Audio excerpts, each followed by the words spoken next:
Again, welcome everybody. Today we're having a meeting on the Great Lakes Coastal Resiliency Study, and we'll be talking about the study and also the shared vision for the study, which we hope that you will help us with that. And we're here being hosted by the state of Michigan, and they will be talking to you in just a few minutes. But we'll just get started here with a few beginning comments from myself. Let's go to the next slide, please. So again, this is all about the Great Lakes Coastal Resiliency Study. It's a study that started earlier this year. We're here to talk about shared vision for that study. And when it comes to shared vision, as some of you may know, whenever a group of people get together for a common objective, in order to have the best chance at success, it's good to put together a shared vision in that group. So it's a vision of what things will be like once we've done our work, and so that we can sort of move towards that. And we'll talk a little bit more about that, but a shared vision kind of gives people a strategic plan for success.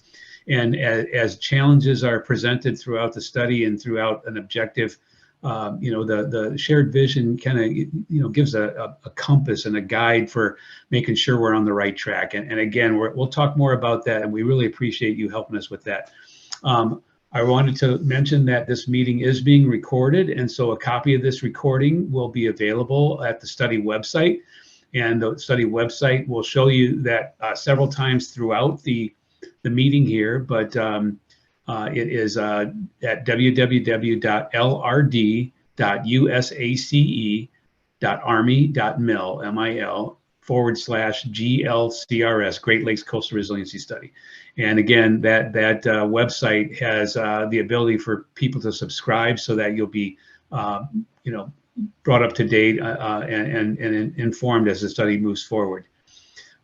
This is going to be the first of many outreach and partnering opportunities with the people of Michigan that will occur over the next few years as the study takes shape and moves towards a collaborative conclusion. Enhancing resiliency along our coast is a shared responsibility that requires that we all work together to respond to changing future conditions. And a lot of that's what this is about, is that we want to be proactive. We want to plan ahead. If there is indeed climate change going on and things are changing on the Great Lakes, we want to be proactive about it and plan for it. So I wanted to mention that we will be responding to questions at a designated question and answer time later in the meeting, and we'll be able to tell you a little bit about how to achieve that. And in order to do that, let me go ahead and pass this over to Dr. Akila Martin, who is a facilitator for today's meeting, and she will tell us a little bit more about the Zoom features and how you can ask questions. Akila. Yeah, thank you so much, Mike. Greetings, everyone. I'm Dr. Akila Martin, daughter to Laurel and James Martin. Today, I am serving as a facilitator for our Great Lakes Coastal Resiliency Shared Vision public meetings, along with my co-host, Madeline Dewey from the Buffalo District. You can see Madeline in the chat posting welcoming messages and lots of links. Please, please, please pay attention to the chat. So first, I wanted to thank Argonne National Laboratory for providing their Zoom platform for us to host these meetings with the different Great Lakes states. So thank you so much, Argonne, for this. And then we also wanted to orient you all to the space. And so with Zoom, hopefully you all may be familiar with Zoom, but we'd like to go over a few things so you'll know. So if you look at the bottom of your screen, so turn your gaze down, there is a functionality that says Q&A, and it has two call out figures at the top of it that says Q&A.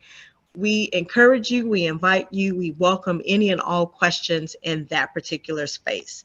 Please place all questions in the Q&A so that they will not get lost in the running chat. If you have comments or feedback or input, please use the chat feature. It has the word chat and a call out figure at the top of the word chat. And you can find Madeline and the rest of us chatting in there. We'd love to hear from you. And then if you'd like to see a running text of what's being verbally stated through the meeting, please click on show captions. That should be to the right of the chat button. It has a CC figure on top of show captions where you'll be able to see the transcript of what's being stated aloud. All right, over to you, Mike, to go over the agenda. Thank you. Thank you. Yeah, so, I want to tell you about the agenda for today. The purpose of this briefing is to provide you all with a background and context for the study and initiate, a collaborative outreach program by bringing you, stakeholders from Michigan to the table with our study team as we move forward. Again, we're here with the state of Michigan, who is cost sharing this study. They have skin in the game. They're cost sharing this study with the federal government, the Corps of Engineers, and along with the other 7 Great Lakes states. As we go along, we'll introduce you to some of the key members of our project delivery team as they walk through some of the technical elements planned for the study. And that'll include study outputs, end user products, and overall timelines for the study. After this briefing, we're looking forward to your feedback and input to help us move further along to develop a shared vision for the statement for this study. And that's really the primary reason we're here today. We're really looking forward to your input on the shared vision. With that, I'm going to turn it back over to Dr. Martin. She's going to speak a little bit about the meeting touchstones and shared expectations for the meeting. Akilah. Yeah, thank you so much, Mike. Hi again, I'm back. We wanted to talk about how we'd like to share space today during our meeting, I should say. And we're calling those meeting touchstones and shared expectations. And this goes for all of us in this space.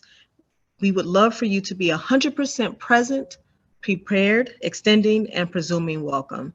As I said before, we welcome any and all feedback and input. We welcome all questions. So please feel free to do so as appropriate. We'd love for you to limit all distractions, and that's by turning off or muting your cell phones. We want you to be aware of and allow for the difference between intention and impact.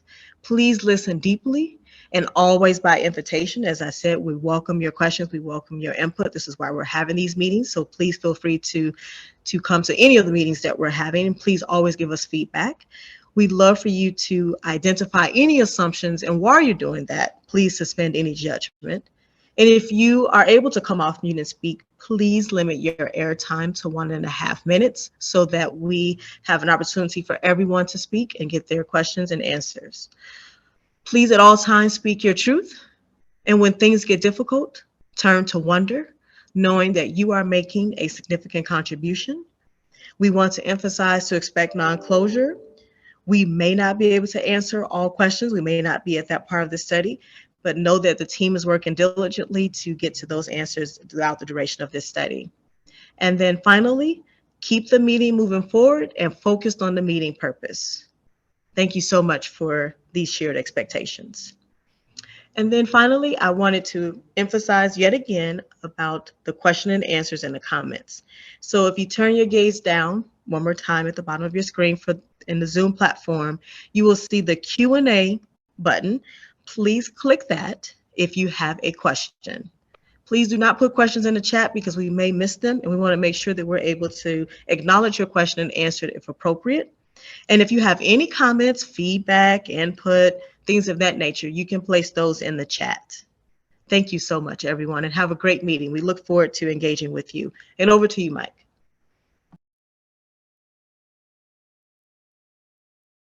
And Mike, you may be on mute. Sorry about that. So the Corps of Engineers, we have a mission on the Great Lakes and for water resources in our Civil Works program. And so we've thought a lot about resiliency because of all the different facilities that we have on the Great Lakes and really throughout the nation. Thinking about resiliency is beneficial to facilities and things like that. The Corps of Engineers defines resilience as the ability to anticipate, prepare for, and adapt to changing conditions, and to withstand, respond to, and recover rapidly from disruptions.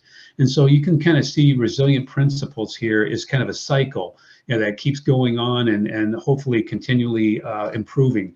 To prepare, prepare is to all the elements that are needed to be ready before, during, and immediately after some kind of a disruption, whether it's a weather event or some sort of an accident or other disruption. It's all about planning, training, and putting protections in place. So preparing, and then absorb. We need to be able to endure the disruption with minimal damage, without losing our normal functionality. after the event, recover, quickly return to functionality, reopening facilities and things like that. It may be recovering, may be rebuilding, in ways that hopefully will allow for less damage for similar events in the future. And then always adapt, make changes that reduce negative impacts in the future. And so it's a cycle thing. You're constantly changing. And when things are changing around you, such as potential climate change, this becomes even more important to do this. And so that's the Corps of Engineers and what we've thought about for resiliency. With the next slide, we'll talk a little bit about what does coastal resiliency mean to you. And I'd like to turn it over to Dr. Martin, and she will lead us through this exercise that'll get to this. Akilah. Thank you, Mike. Yeah, thank you so much, Mike. Hey, everyone. So if you're on your phone, I'll start with the texting first this time. If you'd like to use your phone to text your response to the what does coastal resiliency mean to you, you can text. The phone number is 22333. I'll say it again, 22333. So that's the number you would text. And then in the window that you're typing a message to, you would type in Choice Guru 975. So the word choice and then the word guru, so GURU, and the numbers 975.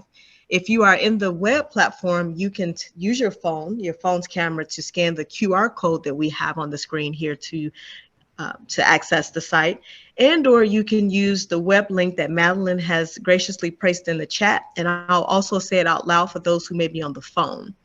So the site is a poll everywhere, and so the website is shortened to poll, POLLEV.com, so POLLEV.com, all right, and then / Choice Guru 975. And so the word Choice Guru 975. So I'll read it again. POLLEV, POLLEV.com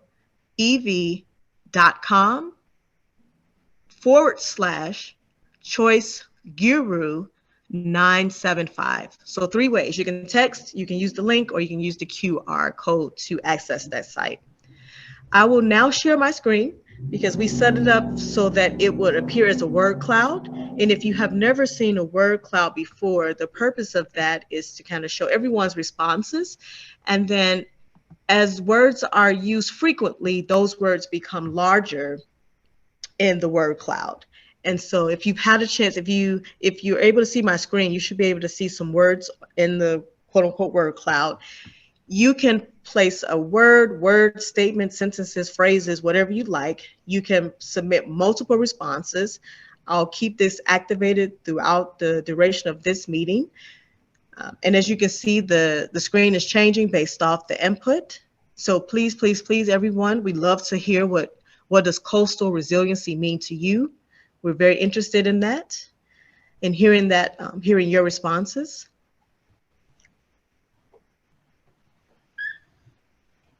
All right, so you see how the word adaptability is rather large in comparison to the other words, and that means that the adaptability must be input by multiple people that are participating in this particular exercise. And I see the word protection, along, and strong are also frequently used words. All right, as I said, I'll keep this activated, so please feel free to keep sharing. We really appreciate this. Thank you, State of Michigan, for sharing space with us and going along with us on this activity. Thank you for your responses, and we look forward to continuing to share space with you today. Back to you, Mike. Thanks, Akilah. And as you can see, there's some great words in there. Protection, very, very bold there. And so hopefully that exercise kind of brought you into some of the things that resiliency means to you. One way to look at coastal resiliency for this study is to do the who, what, when, where, why, and how. And so let's talk about that a little bit. When we talk about resiliency, who are we talking about? Well, we're talking about communities, anybody that lives on the Great Lakes. We're talking about the infrastructure, habitats, the creatures, the recreation, and the people. What are we talking about? The things that could potentially cause vulnerability, or part of being part of vulnerability, are the variable water levels. Not only when you have high water levels, but also low water levels can cause problems. Ice conditions, waves, surge, that sort of things. And all of those things we're looking at under a range of possible climate change scenarios. It could change a little bit, it could change a lot. We're looking at a range of possible scenarios. When are we talking? Both short and long term. Everybody needs to be able to prepare for the near term, but also when you're making investments and you're building infrastructure, or you're doing any sort of investment, you want to look at what's happening in the long term. The where part of it's pretty straightforward. United States Great Lakes coast. Notice I didn't say Canada, and I did want to mention that we are coordinating with Canada, not so much to do a resiliency study of their coastline, but the modeling we're doing when it comes to variable water levels, ice conditions, and a range of possible climate change scenarios, we are coordinating with them and sharing what we know. And that's an ongoing thing. But when it comes to analyzing resiliency for the coast, it is the United States side. I'm going to come back to why in just a second, but how would we do this? Well, in the future, after we do this work and do this analysis, hopefully we can come up with identify a range of actions, something that will help to guide regional investment, and all of this to promote a shared responsibility that, hey, here's what could occur in the future when it comes to climate change. We have a shared responsibility to do something make ourselves resilient. The why part of it is kind of where we need help.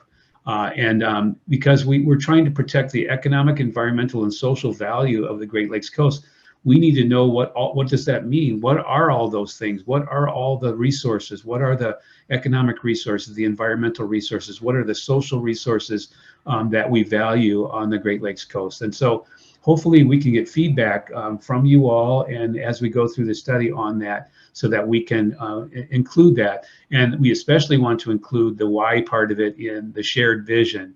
And later in the presentation, we're going to jump into shared vision, and you'll see what we're talking about there. Next slide, please. Okay, Akila, take it over. Absolutely, Mike. Thank you so much for those remarks about resiliency. So thank you all for participating. And now I'd like to welcome the state of Michigan representatives, Tammy Newcomb and Rhonda Wychuk and Steve Chadwick, to the stage. And Tammy will provide the state's opening remarks, and Rhonda and Steve will provide the state of Michigan's presentation. So welcome, and we're so excited to hear what you all have to say. Thank you. Thank you, Akila. So welcome, everyone. It's good to see so many of you here this afternoon. As Akila said, my name is Tammy Newcomb. My current role with the department is Special Advisor to the Director. Prior to this position, I have 22 years of working for the department in fisheries management and research and policy. And many of you may know me as the person who is sort of charged with keeping invasive carp out of the Great Lakes. So I spend a lot of time on this. I'm thrilled to be here today to help kick off this project. I've seen the Corps' work on the coasts, and I'm just thrilled that we're going to get some of the massive computing and projection power here in the Great Lakes to help us for the future. So this is just the beginning, and Mike will talk about this later on. This is just the beginning of what will be many other conversations in the future as we move through this project. So as you look at the participant list and you say, oh, so-and-so is not here, there's going to be many other opportunities to bring people to the table, and we're going to be happy to do that. So the study has been in the works for quite a while, conceptualized a good bit ago. It's been highly recognized as highly important for the state of Michigan. And in recognition of the importance of the coastline and the effects that the variability in lake levels have on them, Governor Whitmer submitted this project to Michigan's congressional members as a high priority project for funding for USACE in 2020, I believe it was. So we get to submit our priorities, top 3 things, top 5 things that we would like to see the Army Corps of Engineers do. And this was one of them at that time. And it's really not hard to understand why. The Great Lakes are deeply embedded into the identity of the people of Michigan. So one only has to look to our state motto, which is in reference to the coastline. If you seek a pleasant peninsula, look about you. 62% of the U.S. Great Lakes coastline is around Michigan. And depending on how it's measured, it's one of the longest coastlines in the U.S. with 3,288 linear miles just around Michigan. The diversity of shoreline features, from drowned river mouths, white sandy beaches and dunes, high bluffs, large coastal wetlands, all lead to an equally diverse compilation of fish and wildlife. Michigan has 387 coastal communities with more than 50 state parks along the shoreline and 82 public harbors that we as a state manage. Nearly 120,000 people are employed in the outdoor recreation sector, and tourism and natural resources is very important to our state. In 2022, tourism brought in $21.5 billion directly to our economy and $48.5 billion if you expand those calculations into things like hotels and restaurants. Much of that is because of the amenities and opportunities for recreation provided by the Great Lakes. So without a doubt, coastal zones are some of the area's most economically and ecologically valuable resources. DNR, Eagle, and MDOT are all working together on this project, as the outcomes will greatly benefit these departments in helping to fulfill their mission. Michigan currently has a vibrant coastal zone management program that Rhonda will review. DNR has many places that we manage for hunting and fishing, as well as special conservation areas along the coast, in addition to our parks and recreation. And MDOT, of course, owns quite a bit of shoreline along the lakes that is used as public access, along with their miles of roads, bridges, and port infrastructure that they support and maintain. The results of this study will be another powerful tool in our toolbox as we plan for resiliency and sustainability in our coastal communities, for natural resource management, and with important state infrastructure. Michigan is contributing approximately $500,000 as part of the required non-federal match for this planning project. We will be using a combination of in-kind work, so that's the work that people like myself and Rhonda and Steve and other staff throughout the state will be contributing in doing and supporting the project, as well as some cash that is required for funding the study. So as partners in our role with USACE, we are working with them through the project management plan, which is our guidance document. We will be actively at the table to participate in all elements of the project to provide information, direction, and focus as it relates to Michigan's coastal features, and we will be assisting with local engagement. I'll now turn the presentation over to Steve Chadwick, and he will touch on further details related to the effort and the importance to our natural resources. Good afternoon, everybody. I'm Steve Chadwick, and I am the Senior Great Lakes Wetland Advisor for the Department of Natural Resources in the Executive Division. And I'll go through a few quick slides here and turn it over to Rhonda. So if we could just go to the next slide. This slide is really just to orient ourselves to the Great Lakes region and Michigan in particular. And Tammy went through some statistics just a second ago, so I will not repeat any of that. Suffice it to say, we have a lot of shoreline and a lot of important resources along the shoreline, which is why we are working with Eagle and with MDOT in this endeavor. Next slide, please. And so this just is a demonstration of who all is involved. Again, MDOT, DNR, and Eagle. Next slide. And so thinking about what we would like to be looking at, in particular, the four pillars here stand for some of the things that, that this study will help inform. Safe transportation and public access, our state park and recreational facilities along the shore, natural resource management relative to wildlife, fish and wildlife resources, and then of course building coastal community resilience. Next slide. Particularly with MDOT and thinking of sustainability, which was a word in our word cloud, we're looking at the coastal roads and infrastructure for safe transportation. Next slide. And then with the state parks and recreational areas, the impacts to the high and low water is extremely important, and demonstrated here is response to some of the erosion a few years ago with the high water events that we had. And so kind of thinking in terms of protection and how we can help, how this study can help inform some of those management activities. Next slide. The Great Lakes coastlines are extremely important migratory stopovers for water birds, waterfowl, and songbirds. And the rising and falling water levels contribute greatly to our marsh complexes that these birds depend on in the spring and in the fall migration. We have several managed areas along the coastline that are undergoing a major planning effort right now, and this information, this study in the future will help inform some of those management activities. And next slide.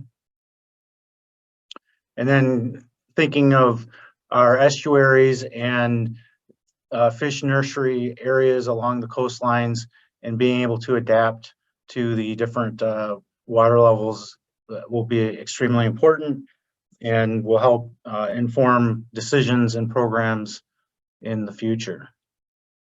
I think at this point, I'd like to turn it over to Rhonda Wychuk to kind of round it out here. Thank you, Steve.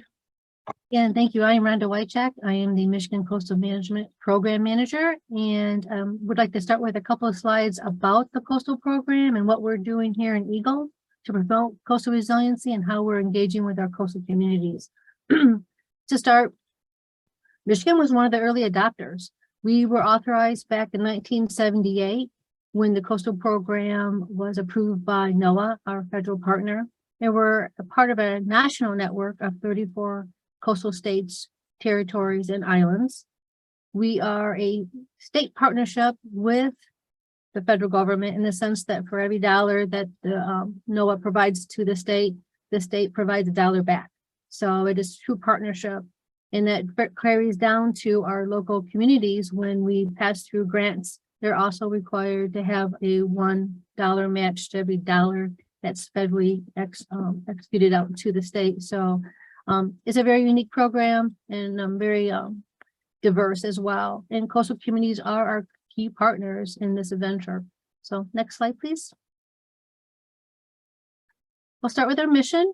This aligns with the Coastal Zone Management Act, but it is the responsibility of the coastal program to preserve, protect, restore, enhance, and wisely develop our natural coastal resources, our beaches, our wetlands, our dunes, along with our cultural heritage, our lighthouses, our 13 underwater preserves on the nation's longest freshwater coastline.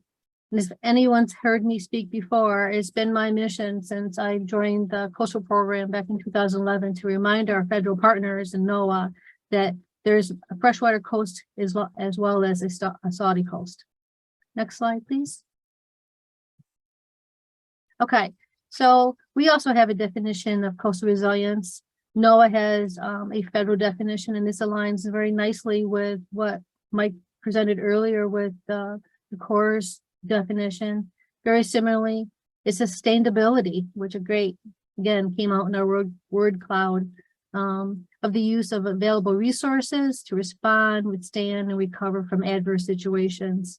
And this is a great picture, reminding us of the longest freshwater coastline that we have in the nation and the many coastal communities that touch the Great Lakes and the enormity of what we have as far as our stewardship responsibility. Next slide. So in Michigan, a program of a few years back, we've been thinking about coastal resiliency for a very long time, and working towards this moment where we call it a pathway resiliency. What we believe are the steps to take a coastal community and provide assistance to. So I'll outline some technical tools and trainings that we've developed. We really focus on what we refer to as scenario-based planning, whereas we want to make sure coastal communities are taking into account all the environmental factors of living on the coast. Sometimes I refer as a perfect storm, when Great Lakes levels are high and we have intense storms on the coast. And then we also want to talk about feasibility, design, and engineering of nature-based solutions that lead to shovel-ready projects. So what's really important to know with the coastal program, and one of the few programs that are receiving federal funds, is that we can take a project through planning all the way through implementation. So the planning aspect, so knowing your blueprint, if you will, is really going to be helpful. Next slide. So here's a technical tool that we're very proud of. We launched about 3 years ago. It is a 6-video series of building coastal resilience. Each video stands by themselves. They're about 10 minutes apart, and they're really designed along with the Michigan Extension as far as a flipped classroom style, and I'll get into that in a moment. But in themselves, I highly encourage, and these are on our website, they talk about our coastline here in Michigan. They provide expert speakers on the water level changes and our weather impacts, public trust doctrine and the right to passage, data tools for making informed decisions, and planning for the future to be more resilient. Next slide. We have a technical training platform that we've modeled after the NOAA Digital Coast platform, providing training to local decision makers. We find that that's very important to kind of start off on the right foot. Do you know what your coastal hazard you may have dealing with at your community level? While the Corps is developing a wonderful umbrella for us to talk about the climate range and possibilities, we want to get right down to the community and talk to them directly. So we have developed 3 modules. The first one is this narrow-based planning, what I've mentioned already. The coming live this year will be the nature-based solutions to reduce coastal risk. And then coming next year will be the adaptation strategies for coastal hazards. And I'll explain a little bit more about what we anticipate for that workshop. Next slide, please. Here's a couple of real examples of what coastal communities have accomplished by looking at their coast to be protective and projects that we have funded in the past. The first was a coastal study, where they have an engineering company come in and they use the science of the water levels and the conditions at that site. And they come up with a coastal study of kind of drawing a line in the sand, if you will. And then the setback ordinance is then the implementation part of that study, where the community went through a zoning ordinance update where residents can only build to a certain part of that beach. Now that beach shows a nice lengthy expansion between the homes and the water levels. And I wish I would have a comparison document, a picture of what it looked like in 2020. And it was, tell you, I was walking on that beach and it was feet away from those residents. So that setback ordinance was very well done in the sense that it was protective when the waters were high, and also gives a beautiful beach when the waters are average and normal and down to the low. Next slide, please. The other technical tools that we're developing is a set of nature-based solutions to slow the flow. In the NOAA world, we talk about stormwater in the sense of quantity control first and foremost. And here are some practical solutions that the city of Southfield implemented, from a tree box to rain gardens to a road well terracing in the pervious pavement. So each of those practices are ways to mimic nature as far as in an urban setting, and trying to give it also a nicer way to look at it than just pavement. Next slide, please. We're really excited about this last tool that I want to highlight today, and that is the Adaptation Strategies Toolkit. This is going to consist of a technical document to outline specifically for Michigan what the coastal processes look like, how is the sediment material processes operating, a set of data tools and applications and strategies to minimize coastal risk. As most know, it's not a cookie cutter in Michigan. Because we have such a large coast, what's happening on the west side is different what's going on the east side, and Lake Superior is on its own category with the wave energy that they have, that they deal with in that coastline. So you have to be able to be adaptive, and you have to have site-specific solutions, and you have to look at that stretch of that coast of that community to be able to devise those type of solutions. And we're very excited to present with this toolkit a set of feasible alternatives. The Coastal Program and Water Resources Division generally, we're looking at providing alternatives to hardened structures when we're trying to protect the shoreline. There is a time and place for all things, but we're really wanting to promote nature-based solutions to help protect the coastal erosion, flooding, stormwater, and as well as urban heat. And we hope that our toolkit will be going live in the next 6 months to a year. Next slide, please. And again, we walk our talk. We're providing the technical assistance, our training, our philosophies, but we also help provide some financial support. We provide funding on a yearly basis. We focus on planning projects, as I explained earlier, the feasibility, the low-cost construction. We also offer the conservancy, the land conservation part of acquisition. So please look at our website, especially in the fall, October, and hopefully we'll see an application with communities on that. Next slide, please.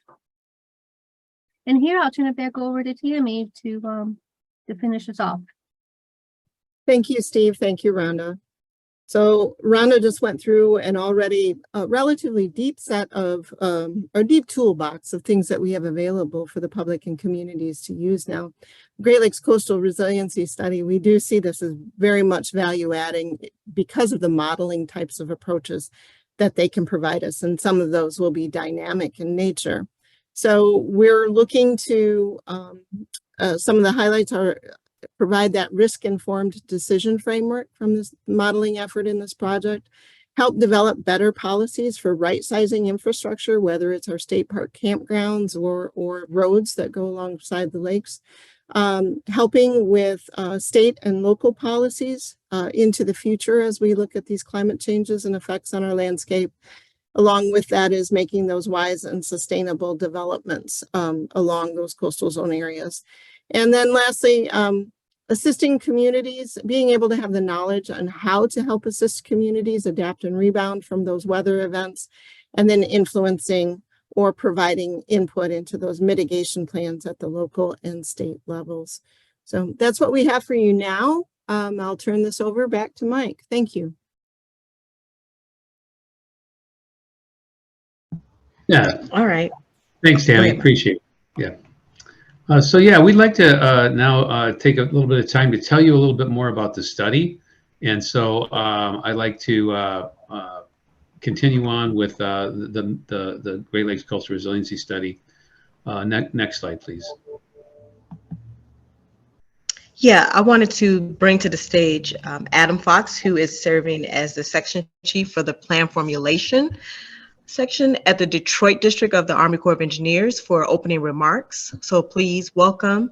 Thank you, Adam. Thank you very much. And thank everyone for joining us today for this Michigan Shared Vision meeting for the Coastal Resiliency Study. We appreciate your attendance to contribute your input to this important Great Lakes work. My name is Adam Fox. I'm chief of the plan formulation section of the Detroit District, U.S. Army Corps of Engineers. And our office is partnering with our sister Great Lakes District offices located in Chicago and Buffalo.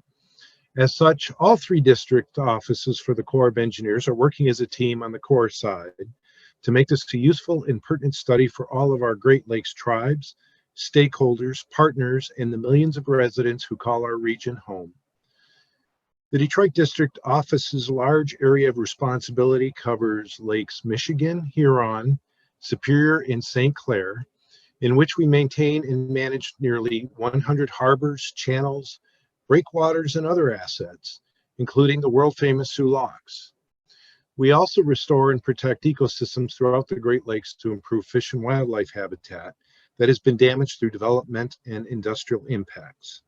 Because of this, we have a great interest in understanding future climate change impacts to not only our physical assets, but to the shorelines, ecosystems, infrastructure, and general population within this region. As such, we look forward to your active participation in making this study as comprehensive, useful, and impactful as possible. So thank you again for joining us today, and we look forward to your input. Akila? Yeah, thank you so much, Adam. And thank you again to the state of Michigan, to Tammy, Rhonda, and Steve for that great presentation. There was a question in the chat about something I think, Rhonda, you spoke on earlier, so please check that out. And if you do have questions, I want to state again to place them in the Q&A functionality of Zoom so that we don't miss that. And now I'd like to bring back Mike Padilla, who is serving as project manager for the Great Lakes Coastal Resiliency Study, to discuss the study background. Welcome back, Mike. Thank you, Akila. Yeah, so to tell you a little bit more about the study, you can see this map here that is, the Great Lakes. It shows the Great Lakes. It shows the three Corps of Engineers districts: Chicago District, Detroit District, and Buffalo District. And they're shown in color codes there. The Corps of Engineers has water resource missions in our Civil Works program across the nation, but we have, a big mission here in the Great Lakes as well. Our key missions are navigation, flood risk management, aquatic ecosystem restoration, emergency response. We also have regulatory duties here. And the resiliency, the idea of resiliency in this study really touches on all of those missions. So it's very important to us to do that. We're trying to, part of this came about, Congress authorized the study in the Water Resources Development Act for 2018 and 2020. And, right after the high lake levels that in 2020, funding was, provided for this. Congress basically wants the Corps to identify risks and vulnerabilities on the Great Lakes coast, and they want us to make recommendations to them regarding strategies to reduce the risk and increase resilience for all the resources in the Great Lakes. Again, we're talking about 8 Great Lakes states: Illinois, Indiana, Michigan, Minnesota, New York, Ohio, Pennsylvania, Wisconsin. It amounts to 5,200 miles of coastline. And so that's a lot, that's a huge area. Next slide, please. We engaged on the study, and the background of the objective is to protect the long-term economic, environmental, and social value of the Great Lakes coast through proactive planning. The estimated cost of the study is $14.4 million. And again, we're cost sharing this with the Great Lakes states, 75%, 25%. It's about a 5-year study. It began in July of 2023 and will continue for 5 years to October of 2028. Next slide, please. So the general scope is to do, a vulnerability assessment, identify coastal areas that are already or likely to become vulnerable to future flooding, erosion, and accretion, and then identify resilient actions, identify actions to address vulnerabilities and improve resiliency and adaptability of coastal resources. The scope of this study is also to come up with a plan, a coastal resiliency plan, to identify strategic recommendations so that we can prioritize future investments to improve coastal resilience. That's the scope of the study. Next slide, please. It's a collaborative approach, not only the 3 districts of the U.S. Army Corps of Engineers and the 8 Great Lakes states, but also the tribal nations. We've been coordinating with the tribal nations since we began in July of 2023 and have had several meetings with them. And we hope to continue our work with them and have them collaborate with us on the study. We have also coordinated with other federal, state, and local agencies to get their input, and knowing that resiliency is important to them as well. And then we want to collaborate with you all, with those that live, work, and recreate on the Great Lakes. So it's really the people and stakeholders of the Great Lakes. We want to collaborate with them, and we want them to contribute as much as possible to the study. Next slide, please. So these are the kind of questions here. How could climate change affect my coastal community? Why is my favorite beach underwater? How is the high lake levels going to affect tourism in my town, or maybe even low lake levels? Is fish habitat being lost? Is my community at risk of flooding? Can I get my boat through to the places I want to go to? And that is not only just private boats and recreational boats, but also, shipping. The Great Lakes has a huge commerce on shipping in the Great Lakes. And when you have low lake levels, it really affects the shipping because some ships have to light load and they can't take advantage of all their cargo, and that just basically increases shipping costs. And there's other effects that happen when climate change makes things different than we're used to around the Great Lakes. Next slide, please. This study is what's referred to as a watershed study under Section 729 of Water Resources Development Act. It's also coded in engineering regulation that we're following from April of 2022, so it's fairly recent. It's basically a watershed assessment. The Great Lakes can be thought of as a watershed, and we want to develop and document a shared watershed vision, and we'll talk more about that. And we talked about how important a shared vision is for groups that are working on endeavoring to come up with solutions to a problem. We want to recommendations of actions that can be taken to address identified problems, and we want to have a strategic roadmap to implement those recommendations. And there, in this down below, you kind of see this color code where we signed a cost share agreement in September of 2022. After that, we began to work on a project management plan, a PMP, and that project management plan is very, very comprehensive. It has lots and lots of information on the scope of the study, the schedule for the study of all the different things we're going to do, and the cost of each of the components of the study that we're doing. That PMP is available, and you can a copy will be available on our website. Keep in mind that it gets updated annually, and so you can review it and let us know if you have any questions about it. The first milestone for the study is the shared vision milestone. Again, we talked a little bit about that. We're working on that right now. We hope to achieve that here in summertime of 2024. From there, we will begin to work on the study and do that watershed assessment. And once we've done that, we actually come up with some recommendations. We'll have a recommendations milestone, and that will be achieved after we've shared our recommendations with you, stakeholders, the public, our partners, shared that with you and got your input to those recommendations. And going forward from there, then we will finalize the study and come up with not only a final report about resiliency on the Great Lakes, but also some other products that we'll tell you about later, that products that you can use as part of the outcome of this study. Next slide, please. The timeline for this kind of includes lots of engagement. And so if you look at the color codes on this timeline, you can see in blue, there's lots of opportunity for public coordination. Right now, we have a shared vision meeting that you're participating in today. There's 9 of those, and they're ongoing and for the next couple of weeks.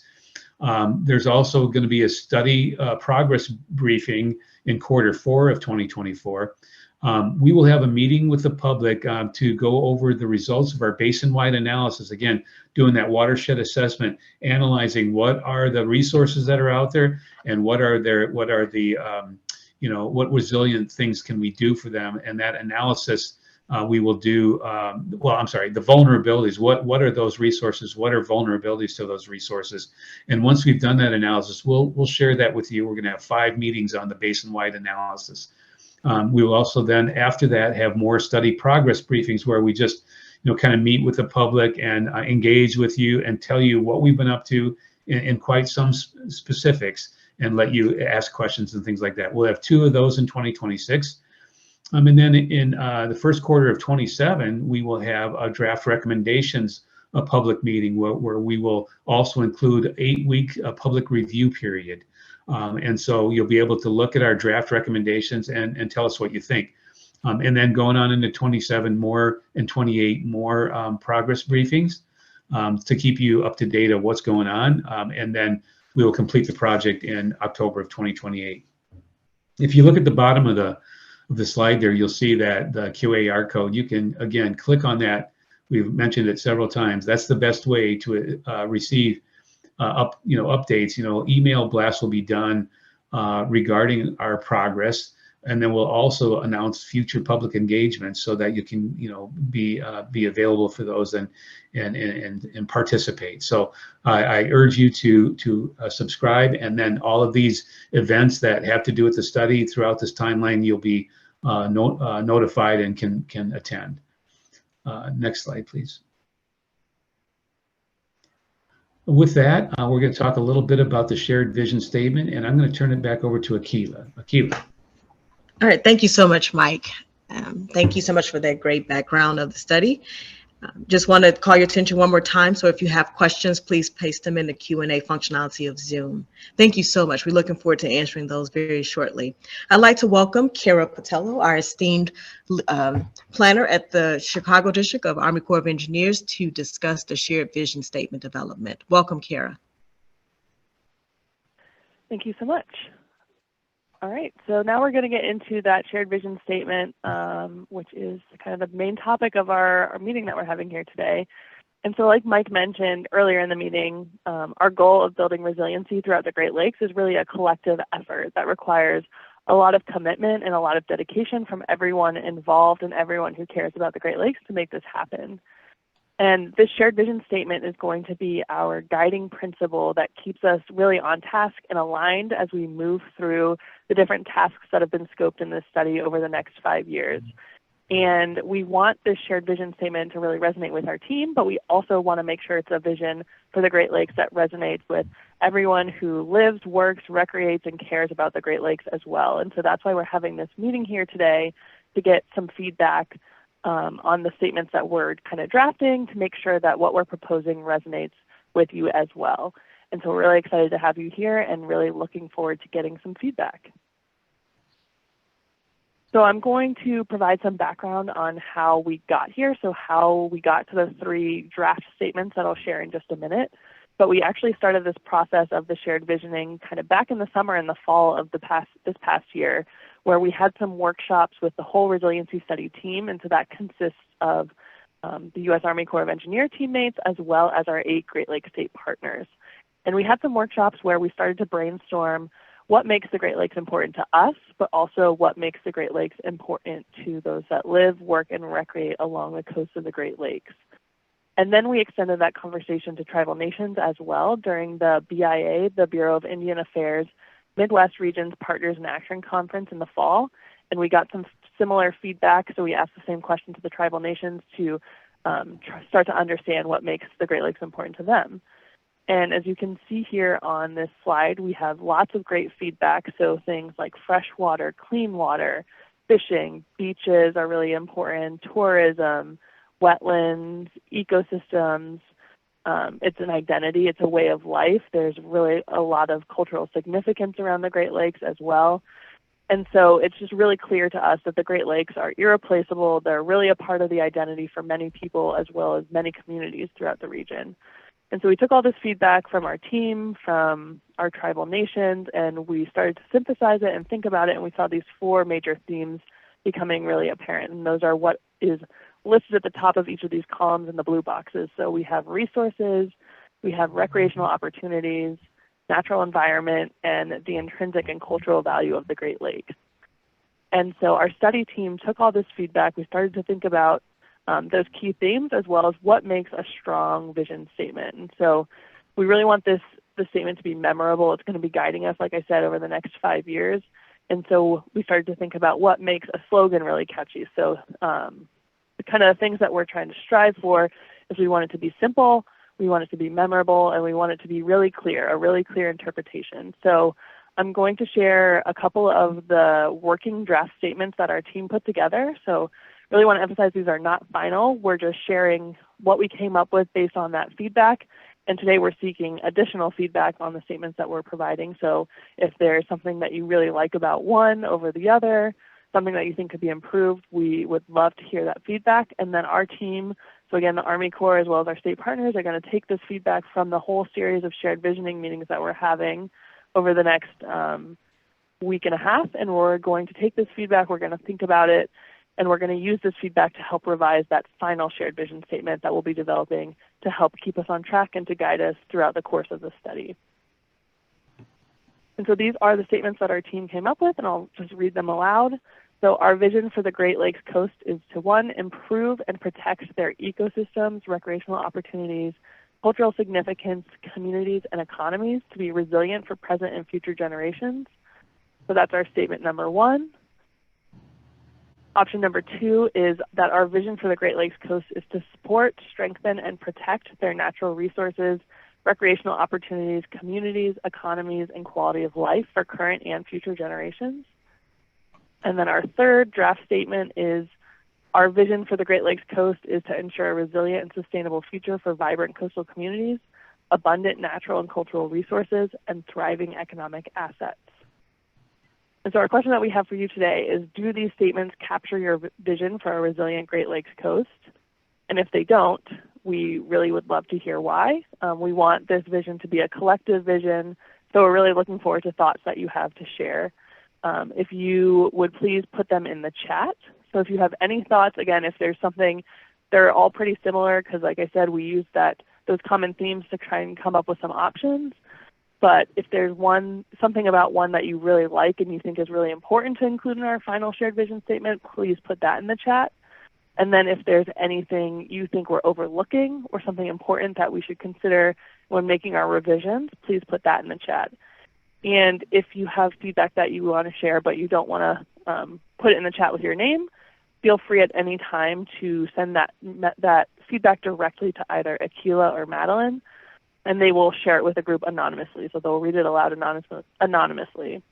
But I will pause for a second to give you some time to kind of read through these a couple times and think about what really resonates with you, what you think is important to include, or if you have any constructive feedback, we would love to hear that as well.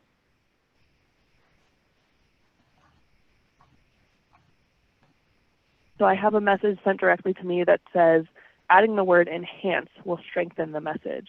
So thank you very much for sharing that feedback.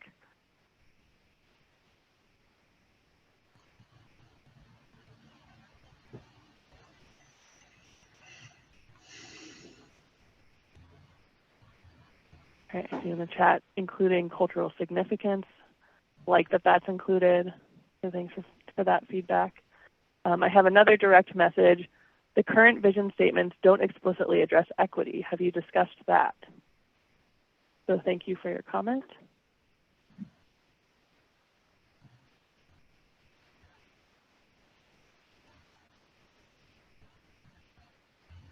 All right, keep it coming. And then I see, yep, so prefer ecosystems to natural resources.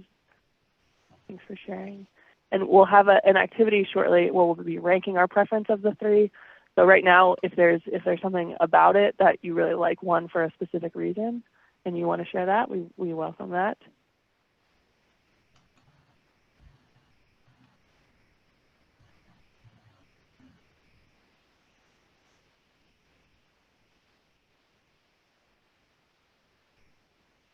All right, so there's a comment about more direct reference to protecting public and private property, and importance to say that there's a balance between all ecological aspects and economic aspects.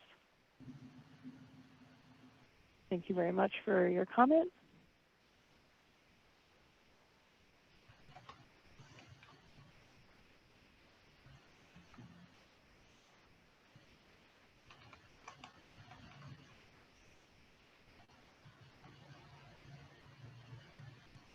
Protecting nature for intrinsic value rather than only as a resource, a preference for using action terms, is support, strengthen, and protect.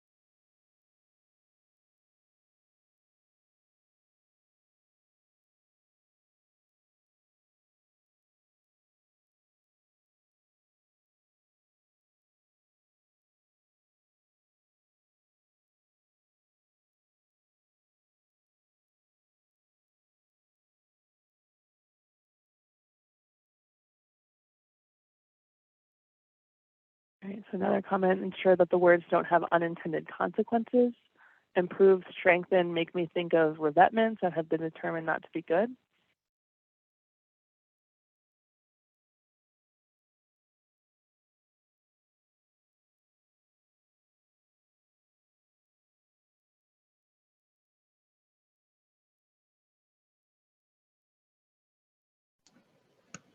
Oh, Kara, And I'm we seeing have a direct oh, message that I'll read. go ahead. Inclusion of current and future generations is a nice addition.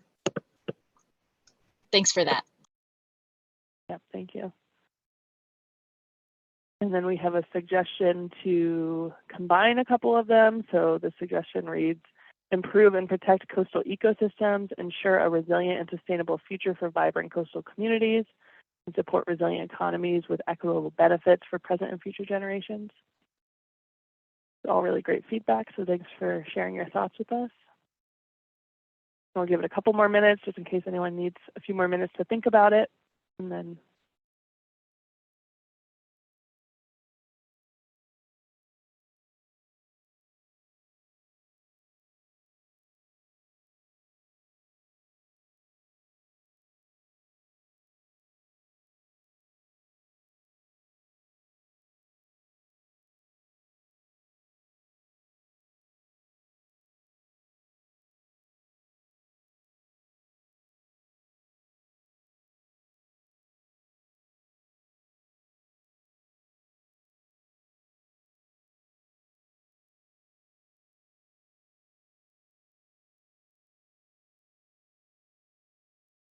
right, so here's a comment about uncertainty and subjectivity, ensuring the availability of resources and ecosystems for future generations could be more clearly defined and measurable.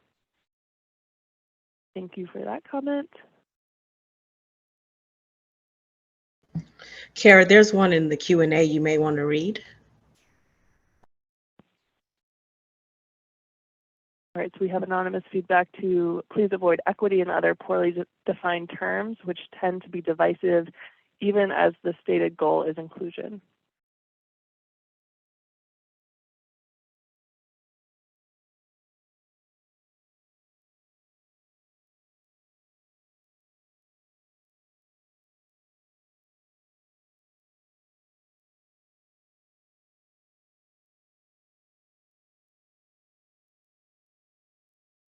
All right, well, I don't want to cut anyone off. If you have any additional thoughts that come to you for the duration of the meeting, the chat will be open for you to share any thoughts you have about our shared vision statement.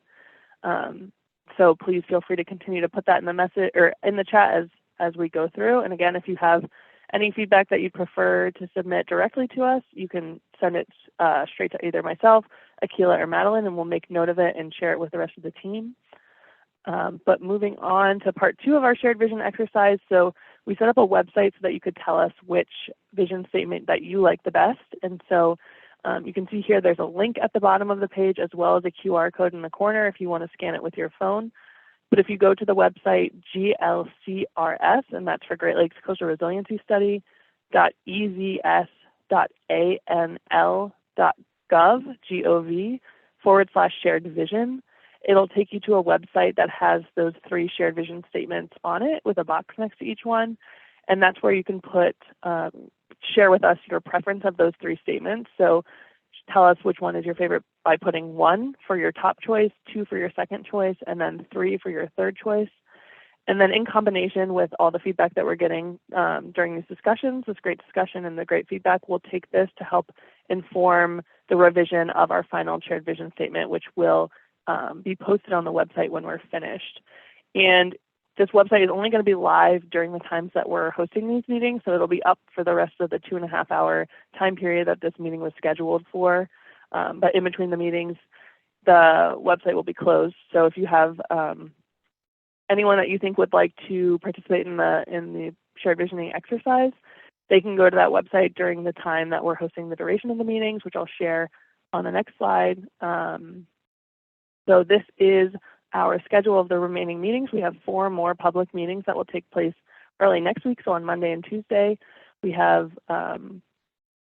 1 in New York, 1 in Wisconsin, and then actually we have 3 remaining. And so we'll have the after hours one. So if you or someone you know, it's hard for them to join into a meeting during the workday, they're welcome to join on that after-hour one that will take place at 5:30 Central Time, 6:30 Eastern Time.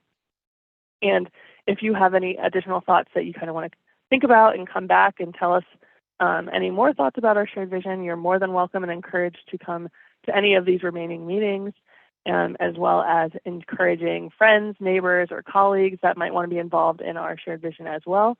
The full meeting schedule is posted on the website, and we really thank you for being here and thank you for being a part of our shared vision. Thanks so much, Kara, for that. And thank you all for participating and providing all of your feedback. Please be sure to provide your feedback at the web page that Kara just talked about as far as ranking the shared vision statements.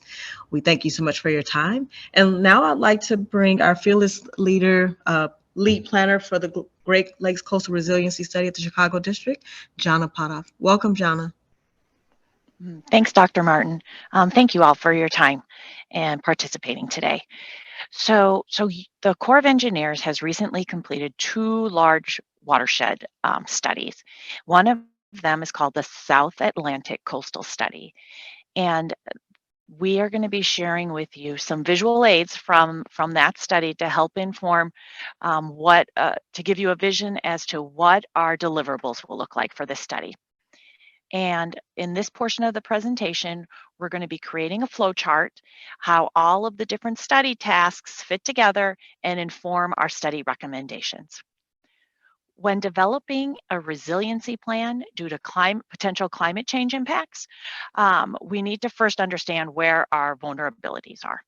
And so we're very fortunate that the US EPA funded through the Great Lakes Restoration Initiative a range of possible future climate scenario modeling exercise. That modeling was funded through GLRI, and with a multi-agency team, the U.S. Army Corps of Engineers Engineer Research and Development Center, NOAA, Great Lakes Environmental Research Laboratory, USGS Woods Hole. We have our 3 core districts, Buffalo, Chicago, and Detroit, Cornell University, and also University of Michigan. The question that EPA asked us to answer in this modeling exercise is, under a range of possible future climate scenarios, what are the expected range of Great Lakes water levels, ice conditions, and waves? And so we've been working on this for quite a few years, and we've held stakeholder coordination on quarterly basis.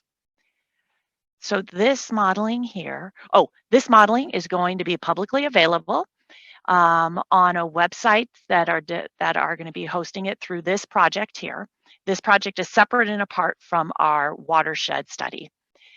And another reason to subscribe to the Watershed Studies subscription list is because when these results are released to the public, we'll be sending a blast email out to all of the resiliency study, watershed study subscribers. So this modeling here, that will inform a basin-wide analysis. And this figure here is from the SACS study, the South Atlantic Coastal Study. And what this is we're going to be looking at, under a range of possible future climate scenarios, high water and also low water extents. And we'll be overlaying that with coastal resources, coastal resources. This is going to be the big picture, the basin-wide understanding. It's a screening level analysis, but it will give us an idea of where there are potential vulnerabilities along the coast. It will be a publicly accessible portal, and this analysis is going to be using basin-wide data sets. It will be an easy to use tool that can inform, future management of sites and also inform the siting of new projects.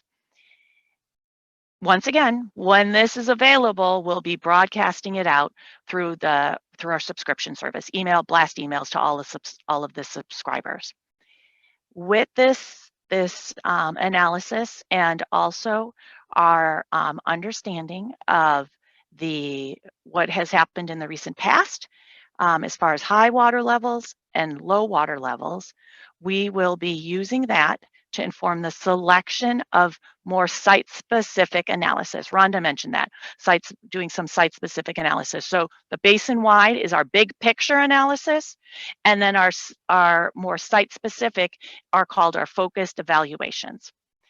And those sites that were being selected, 3 workshops are going to be hosted by Michigan. Up to 10 coastal resources will be discussed and evaluated during those workshops. The Corps and the state of Michigan would be selecting the resources for the workshops that are going to be occurring in Michigan. During those workshops, we're going to be doing a more detailed analysis, a site-specific vulnerability, qualitative vulnerability assessment. The goal, one of the questions that we'll be posing to resource managers and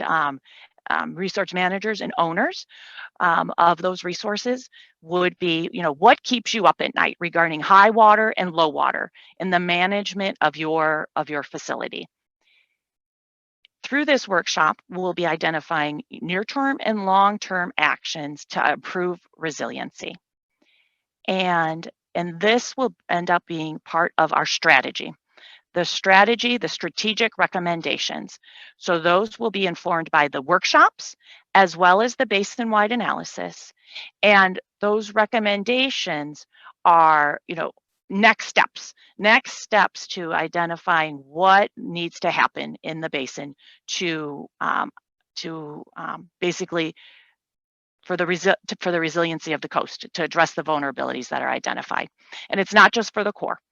It's also for our state partners. It's for local agencies and other non-governmental interests.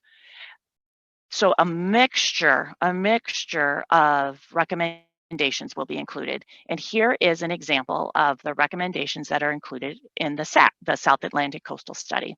You'll see in Aqua, how we've highlighted that there's different actions from multi-agency actions, there's just Corps-specific actions, there's short-term actions, and there's long-term actions. And so these recommendations will form the strategy for addressing resiliency in light of potential future climate change impacts, and will be the basis of the results of the study. So we have our big picture basin-wide GIS analysis. We're doing the study team, the states and the Corps are conducting 140 of these site-specific analysis, but there's more than 5,000 miles of shoreline. And so to get the word out and to increase, the visibility of the modeling results funded by GLRI and how to incorporate them and think through climate resiliency, we're producing 2 other additional study products: a guidebook that will walk through the risk-informed management and adaptive management and design concepts of coastal resources. Buffalo has completed one, and this would be updated to include this climate aspect. And then in addition to that, we'll have a high-level overview of the different steps and considerations when managing coastal resources in light of potential future climate change impacts. Thank you. Thank you so much, Jonna, for that great presentation. I'd like to welcome back Kara Patello to discuss the basin-wide analysis. Welcome, Kara. Thank you so much. All right, so now that Jonna gave you that great overview of what we're going to be accomplishing over the next 5 years, I wanted to share a little bit about the work that we've started on the study. So again, kind of reorienting you on this flow chart back to that first major study product that we have, which is the basin-wide analysis. So the purpose of this analysis is that we really want to understand that big picture view of how changing lake levels due to climate change could possibly impact important coastal resources. So our coastal communities infrastructure, as well as the environment. And our first step in this resiliency study is really important because we really have to understand where those important resources could be at risk due to changing lake levels. And so this step is going to help us identify the areas around the Great Lakes that we, not just as federal agencies and the federal government, but also tribal nations, our state partners, other local communities and local groups might want to look in more detail at the possible exposure of their resources through a more detailed analysis. So this basin-wide analysis is going to help us identify areas that might warrant further study at a later date. So since we're looking at the big picture with this basin-wide analysis, like John has said, we're really sticking to data sets that cover the full study area. So the entire Great Lakes watershed basin is the types of data sets that we're going to be using in this analysis, this big picture analysis. So we're not going to be incorporating state or local data sets at this point in time, just because we really want to ensure a consistent analysis across the board for the full study area to make sure that we can compare kind of an apples to apples comparison across the Great Lakes. So to do this, to kind of start to pull together data for this analysis, the resiliency study team worked with our 3 Great Lakes Army Corps districts, so Buffalo, Chicago, and Detroit. And we worked with engineers, planners, scientists, and cultural resource experts at those 3 districts to help start to identify which coastal resources we thought were important to include in the study. So we started to pull together some data for the things that we thought was important to include, but we also worked really closely with our state partners on this. And that is really great because each of the Great Lakes states provides kind of their own unique perspective and insights on what's important, as well as doing a really, really great job at representing what the folks in their states really care about as well. So together we pulled together over 100 different data sets to represent different resources. We have over 100 different layers, and then we're taking those layers and kind of organizing them, sorting them into bigger buckets of different resource types. So we have 3 main categories, the first being social vulnerability and environmental burdens. Our second category is environmental and historic resources.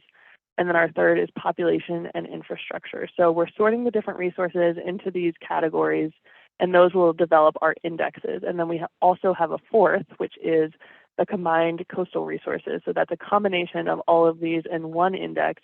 So if you really want that full big picture view of everything all at once, you would be looking at that kind of combined resource index. So once we have these different indexes built out, we're going to combine them with our hazards. So like Jonna mentioned, the hazards that we're using in this study and in this analysis is going to be high and low water levels under the range of possible climate scenarios.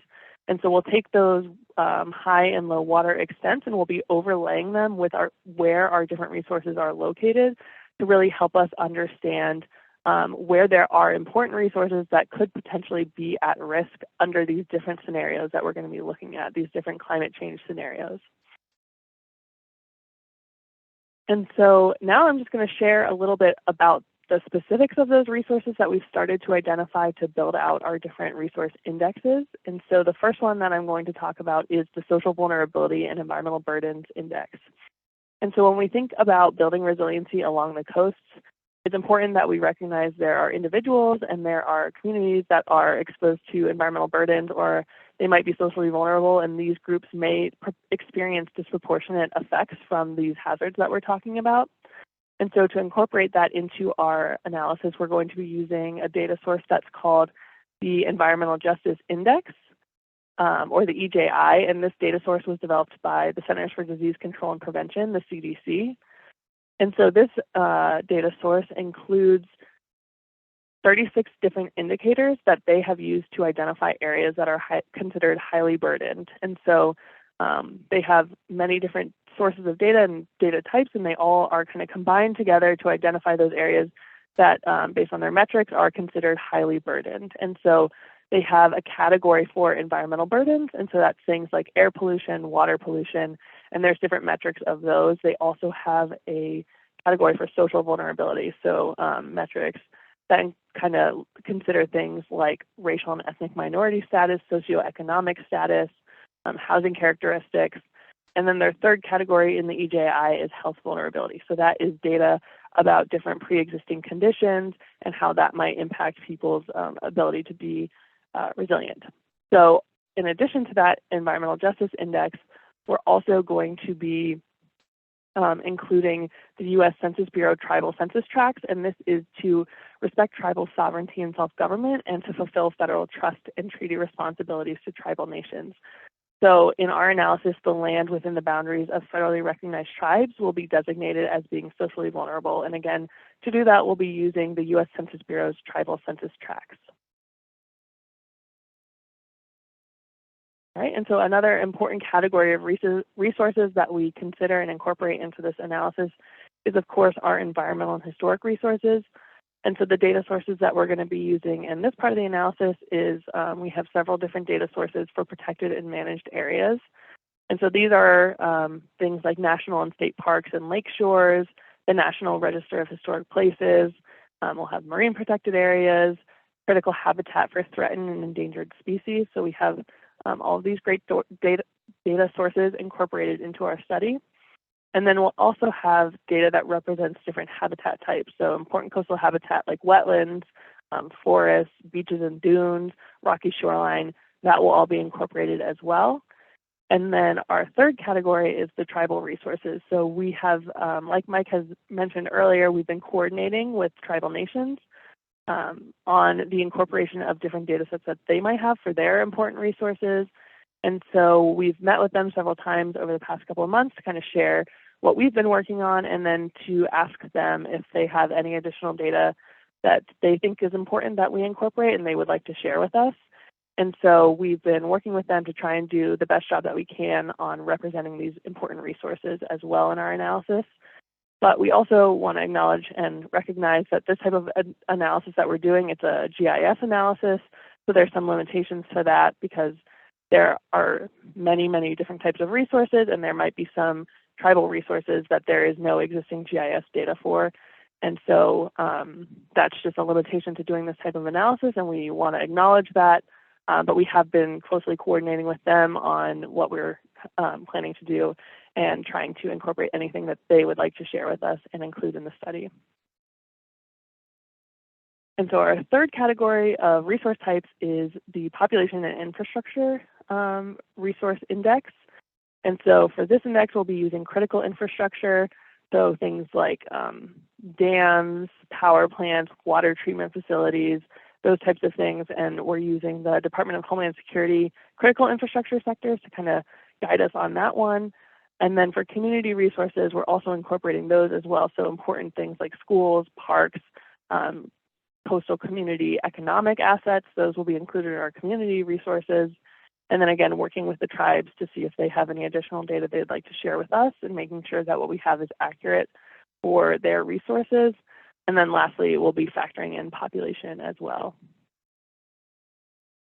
So that was just a really high level introduction of what we're kind of working on with the basin-wide analysis. We're still in the early stages of not just the study, but the basin-wide analysis too. So we are hoping to have more to share at our public meeting that we're going to be having in the fall. So really hope you can attend that, and we'll have more details to share about the basin-wide analysis at that point. And then our target date for the results of the basin-wide analysis, like Mike kind of mentioned in our schedule overview, is summer 2025. So we really hope that you all continue to stay involved and to join us to ask questions. And we look forward to have more to share with you in the fall. Thank you so much, Kara. Thank you so much, John and Mike and the state of Michigan for all your great presentations and all your great remarks. We really appreciate your energy and your diligent efforts. And so now, everyone, we've come to the part where we will answer questions as we can. I know we have a few questions already in the Q&A. We highly encourage and invite and welcome all your questions. Please place them in the Q&A functionality of Zoom, and or if you want to send a direct message to myself or Madeline, you can do that as well. All right, so I have a question from Chris Conroy who says, do you include harbor/channel sand shoaling, which prevents access to a Great Lake, in your definition of targeted coastal resilient problems and solutions? So I'll pitch that to both USACE and the state of Michigan to answer. Please, whoever wants to go first, please do so. Please welcome. Oh, Jana. Yes, thank you. Welcome, Jana. Hi, Chris. That's an important question that we receive quite often.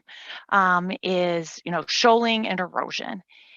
Are the modeling that we have to inform our analysis is lake level driven, lake and wave and surge, and ice coverage.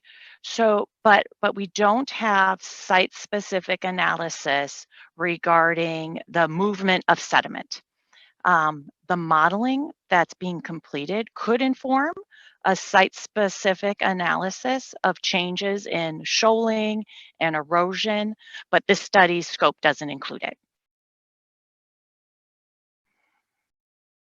Thank you. Okay, yeah, thanks, Jonna. I'll save space if anybody else wanted to respond to that or add to that response. I forgot. I have one more thing. Go ahead. I forgot. Go ahead. So, and then another thing. So in the main report, okay, we know that that's a big topic, right? People are, that's a big topic that people are interested in. And so in our main report, the coastal regional coastal engineer, who's a regional technical specialist, Jim Seligan, he will be examining the results of the climate modeling, and he will be providing a big picture overview of like erosion and accretion in the Great Lakes based on the the water levels that are our output from the climate scenarios, as well as the wave and surge analysis. So that will be included in the report. Okay, sounds good. Mm-hmm. Okay. All right, Jonna, so while you're on, there's another question for you. Will effects of climate change on lake temperatures and effects of those changes on wildlife and vegetation in the watershed be included in the study? I'll read it again because I felt like I stumbled.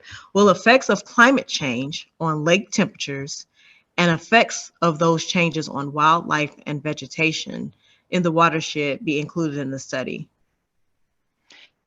And so we receive this question quite a bit also, because increasing, our general trend as far as climate science in the Great Lakes is that our temperatures are warming. And so the air temperatures are warming. And so we get the question about what about lake temperatures? The modeling suite that we are using does not provide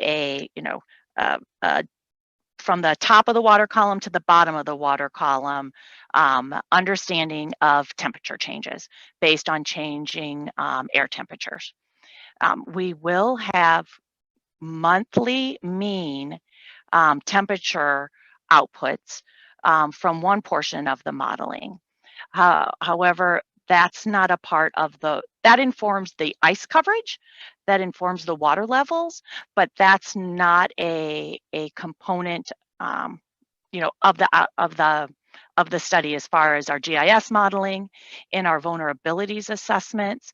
A very high level qualitative assessment could be conducted, but once again, we're limited to the output of the model that we have and the model output. And that wasn't one of the questions that the model's intended to answer. Thanks, Jonna. Tammy would like to add to the story of this question. So thank you, Tammy. Welcome.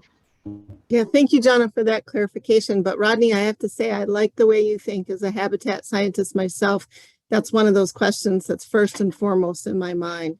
And so I think some of the information that's coming from this study related to the wave action and those types of forces, along with ice cover and things like that, can help us feed into other studies that we can build off from here. So we have the Great Lakes Aquatic Habitat Framework that has a little bit more resolution, and the state of Michigan has done some of that potential temperature changes with climate change. And so if you wouldn't mind, my contact information is provided in this presentation. I don't know if we can bring that up again.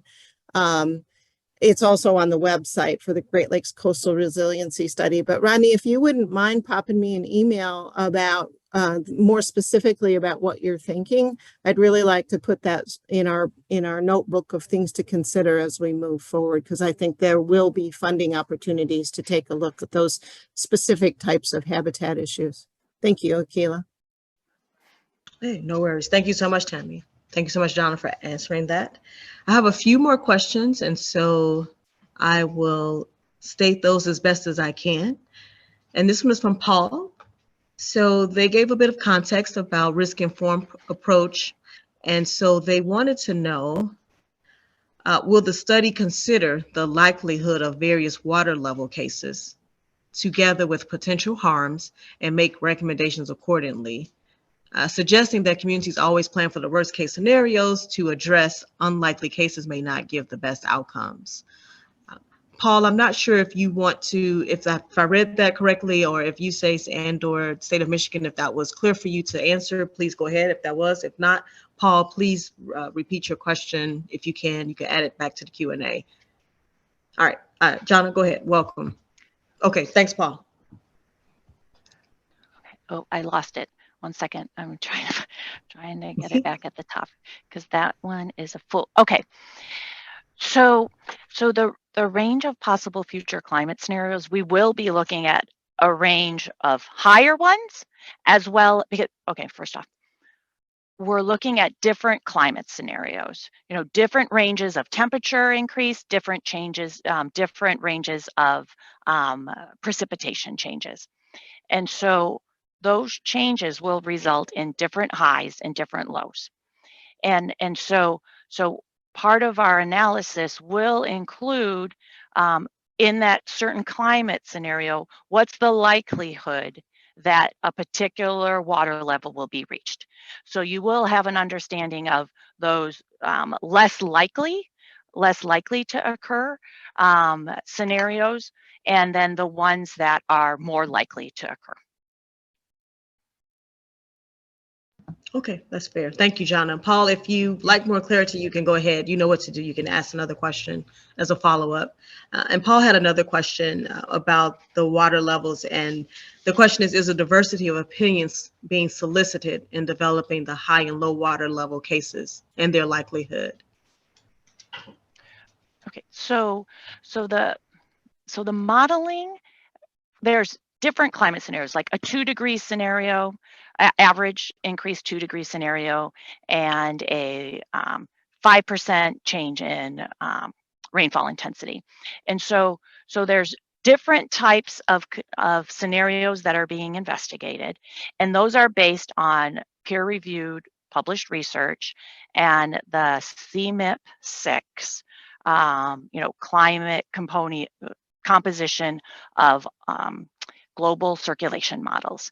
And so our multi-agency team of experts looked at published research about the Great Lakes as well as these global circulation models and identified a range of possible future climate scenarios.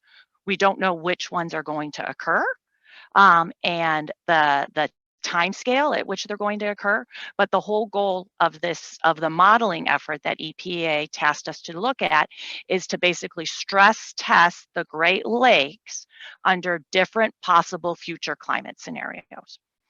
What this watershed study aims to do is to take that and apply it to the Great Lakes to help inform some resiliency actions under different climate scenarios. Oh. Okay.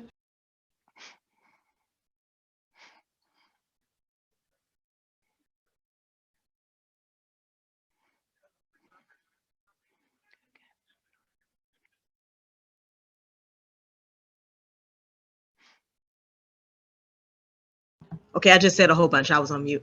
Hey, thank you so much, Jonna. Madeline, over to you. Are there any questions that have been sent to you directly or in the chat that we may have missed? If so, please, I welcome you to the stage. Yeah, thanks, Akila, and thanks everyone for bearing with me with all the links and content I've been posting in the chat this afternoon. I don't see any direct messages that we haven't uncovered yet to me, but if there is anything, feel free to send it directly to me. But otherwise, back over to you, Akila. All right, perfect. All right, I'll pause for maybe 7 seconds just to, if people do still have questions. I know it is getting late. We do appreciate your participation and your attendance. Please, please, please do follow us by subscribing to our website so that you can receive updates and know when the next engagement meetings are.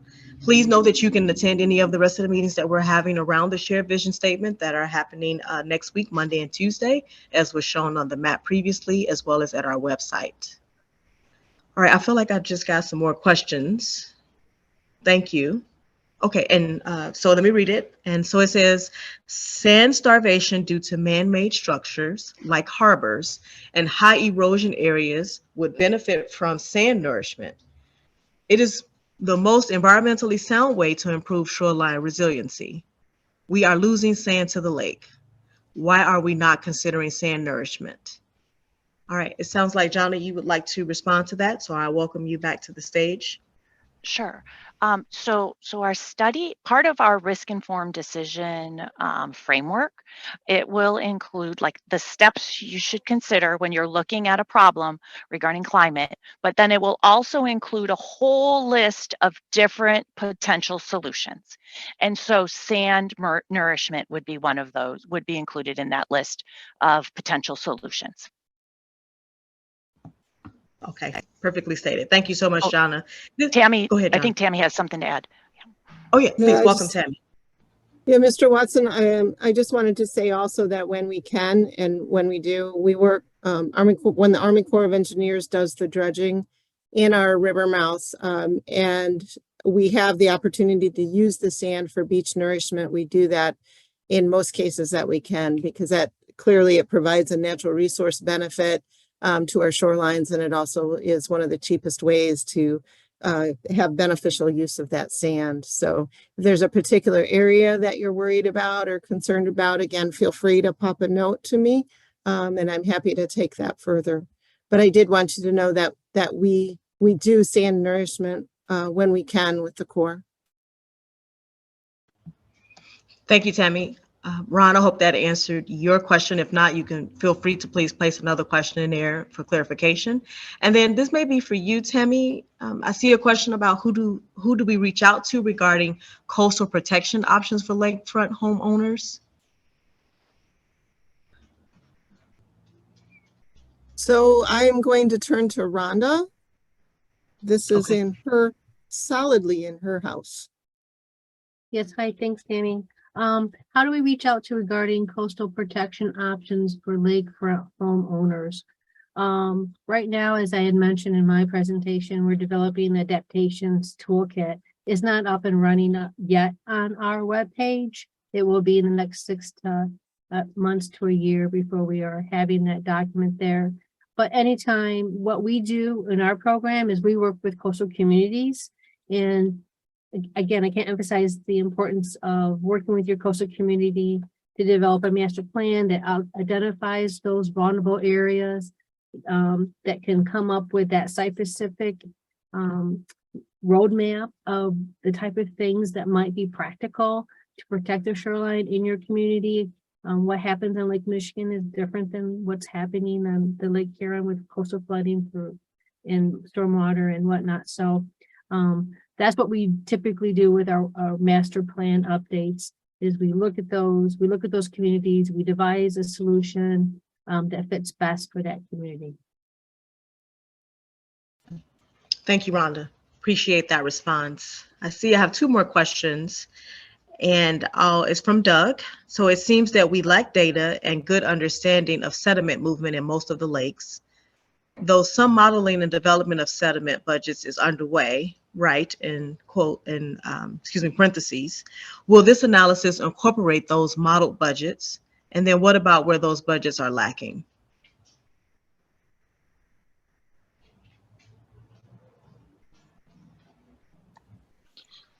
So if y'all don't mind, this is Madeline from Buffalo District. I do have some experience with the sediment budgets that we've been working on Lake Michigan most recently, but we've also done sediment budgets for Lake Erie and Lake Ontario.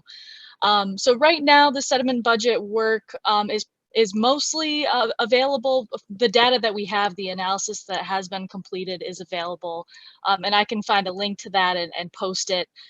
It was the screenshot of the sediment budget work was actually included on Jana's slide regarding the risk-informed decision framework. And so that work is still ongoing. I believe to complete the sediment budget, at least on the eastern coast of Lake Michigan, being the Michigan side of Lake Michigan, we're still awaiting additional federal funds to continue that effort. But I think, you know, that's the information I have specific to the sediment budget, and that's kind of a separate effort from this study. And I'll punt it over to Jana just to talk more about what this study does and doesn't include. Over. Yeah, so just to kind of chime in on the baseline analysis, so the part of the study that I just gave an overview.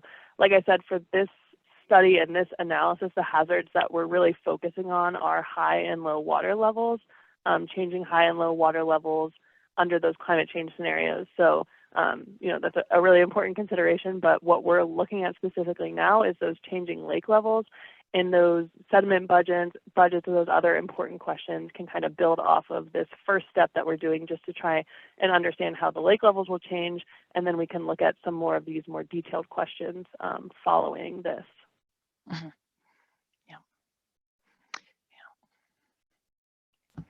Jana, did you want to expound on that? Nope, that's good. That's good. That's good. Yeah, good job. Good. Good job. All right, there's one last question. I'm not sure if it's appropriate for this study, but I'll put it out there in the story anyway, just to acknowledge Mary's question. Their question is beach nourishment from dredging. That can cause an unnatural drop-off. What is done to have a gradual grade from dredging?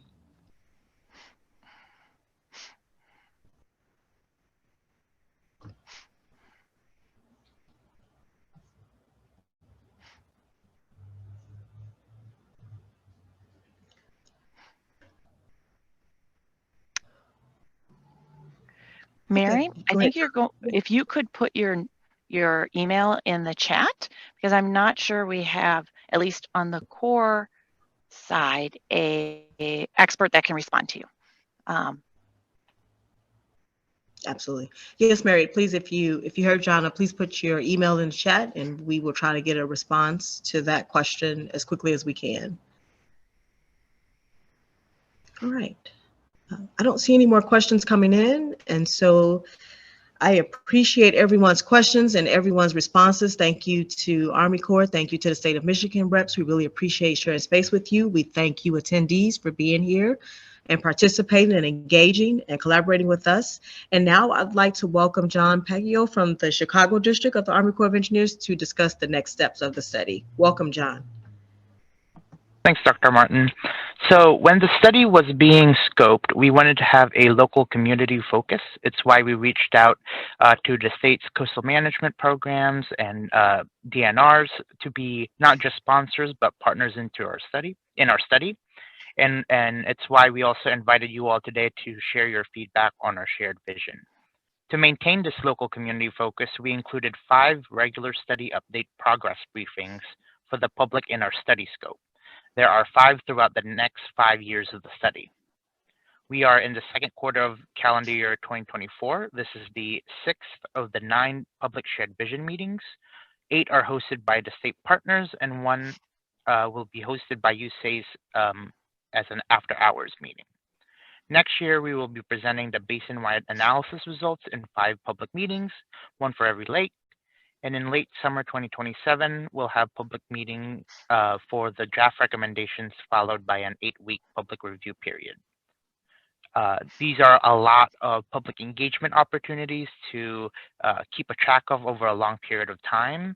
So we recommend that to best stay informed with the study is to subscribe to our mailing list, where we will send out periodic updates and notifications about future meetings and website updates to subscribers. We also have a website that has more information about the study, including the schedule of the remaining shared vision meetings.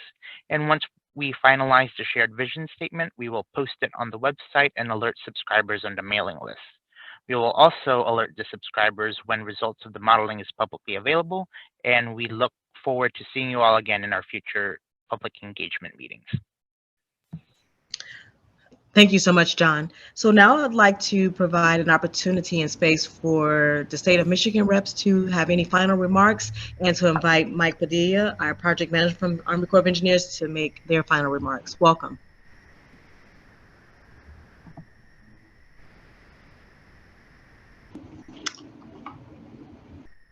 Tammy or Rhonda?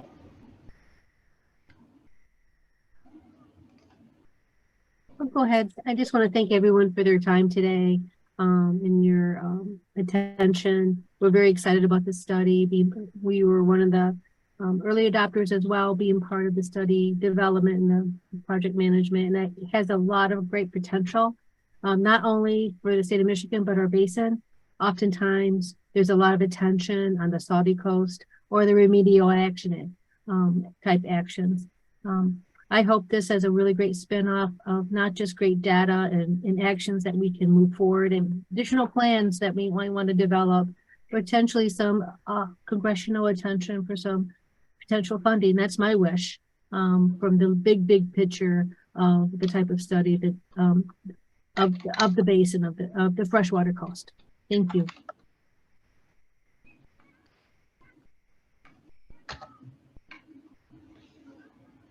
Thank you, Rhonda. Yeah. Very well said. Oops, sorry, Mike. Thank you, No, go Rhonda. ahead, Very Tammy. well said. Just want to once again thank everyone for their time this evening, and we look forward to future interactions and catching up on the progress of this study. So thank you, and thank you to the Corps for providing all of the excellent support for this meeting this evening. Thank you, Tammy and Rhonda. Yeah, folks, really appreciate your patience today, and I know it's getting late for some of you, but we really appreciate your participation, and we hope that you will continue to participate throughout the study. 5 years is a long time, but I think there's a lot to keep your interest and a lot to provide for you in terms of the outputs of the study. So once again, thanks for everybody joining today. That concludes our presentation for the day. We can stick around for another minute or two to see if anybody has any questions, but thanks again, and talk to you all soon.